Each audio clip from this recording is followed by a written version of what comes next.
ఇంకేముంది, కేటీఆర్కు పచ్చకామెర్లు. బీఆర్ఎస్ హయాంలో సాగింది ఫామ్ హౌస్ పాలనే. ఎన్నికల్లో ఓడిన కేటీఆర్కు ఇంకా బుద్ధి రాలేదు. కేటీఆర్కు ఎంపీ చామల కిరణ్ కుమార్ రెడ్డి కౌంటర్. మాజీ మంత్రి కేటీఆర్కు భువనగిరి ఎంపీ చామల కిరణ్ కుమారు స్ట్రాంగ్ కౌంటర్ ఇచ్చారు. పచ్చ కామెర్లు వచ్చిన వారికి లోకమంతా పచ్చగానే కనబడుతుందని, కేటీఆర్కి కూడా అలాగే ఉందని విమర్శించారు. శుక్రవారం గాంధీ భవన్లో మీడియాతో ఎంపీ చామల కిరణ్ కుమార్ రెడ్డి మాట్లాడారు. బీఆర్ఎస్ హయాంలో ఫామ్ హౌస్ పాలన తప్ప ప్రజాపాలన ఎక్కడ చేయలేదని మండిపడ్డారు. తమ ప్రభుత్వంలో క్యాబినెట్లో అన్ని నిర్ణయాలు జరుగుతాయని కేటీఆర్ గతంలో ఒప్పుకున్నారని గుర్తు చేశారు. సీఎం రేవంత్ రెడ్డి కుటుంబాన్ని విమర్శించడమే కేటీఆర్ పనిగా పెట్టుకున్నారని ధ్వజమెత్తారు. ఎంపీ చామల కిరణ్ కుమార్ రెడ్డి రేవంత్ రెడ్డి కుటుంబంలో ఎంతమంది తమ ప్రభుత్వంలో ఉన్నారో కేటీఆర్ చెప్పాలని సవాల్ విసిరారు. కేటీఆర్ లాగా ఇంట్లో ఉన్నోళ్ళందరికీ రాజకీయ పదవులను తమ ప్రభుత్వంలో ఇవ్వలేదని స్పష్టం చేశారు. కేటీఆర్ 10 ఏళ్ళు ఏం చేశారని, తెలంగాణకు తీసుకువచ్చిన పెట్టుబడులు ఏమయ్యాయని ప్రశ్నల వర్షం కురిపించారు. కేటీఆర్ అండ్ కో తెలంగాణకు మంచి చేయరని, తాము చేస్తుంటే అడ్డుకుంటున్నారని ధ్వజమెత్తారు. వ్యాపారవేత్తలను కేటీఆర్ బెదిరించారని ఆరోపించారు. అసెంబ్లీ పార్లమెంటు ఎన్నికల్లో బీఆర్ఎస్ను ఓడగొట్టిన కేటీఆర్కు బుద్ధి మారలేదని ఎద్దేవా చేశారు. చివరికి జూబ్లీ హిల్స్లో ఓడగొట్టిన కేటీఆర్ మారడం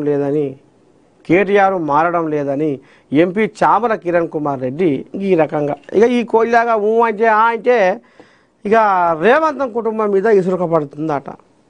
రేవంత్ రెడ్డిని కూడా నోటికొచ్చిన మాట ఇక ఇసురు పెడుతుండట.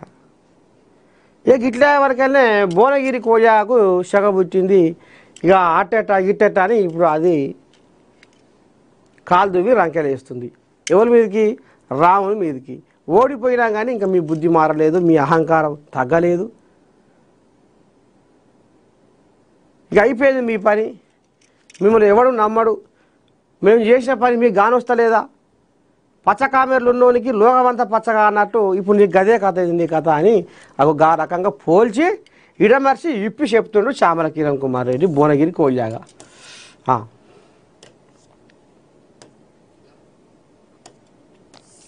నన్ను అరెస్టు చేసే ధైర్యం రేవంత్ సర్కారు చేయదు. ఓరెక్కో ఇదెక్కడి కథ అయ్యా. దానంతో రాజీనామా చేయిస్తారు. జిహెచ్ఎంసీ ఎన్నికల తర్వాతే ఖైరతాబాదు బైపోలు. చిట్ చాట్లో బీఆర్ఎస్ వర్కింగ్ ప్రెసిడెంట్ కేటీఆర్.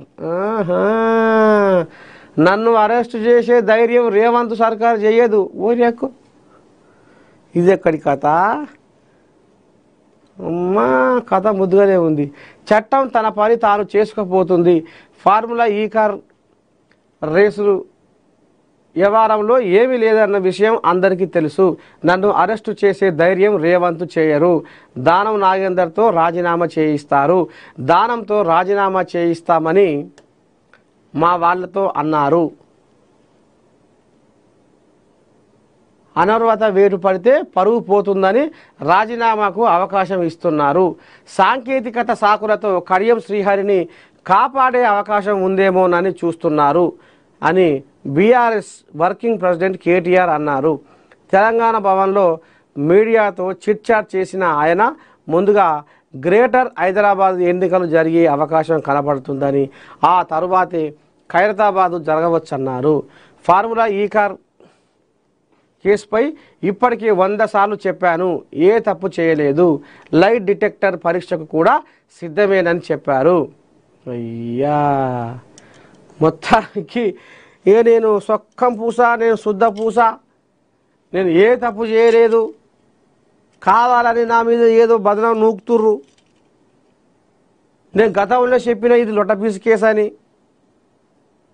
నేను గతంలో చెప్పినా నేను ఏ తప్పు చేయలేదని 100 సార్లు చెప్పినా, ఎన్నిసార్లు చెప్పినా ఇంకా వీళ్ళు అదే పాట పాడుతుర్రు. చట్టం తన పని తాను చేసుకొని పోని. అయినా నన్ను అరెస్టు చేసే దమ్ము రేవంత్ రెడ్డికి ఉందా? రేవంత్ సర్కారు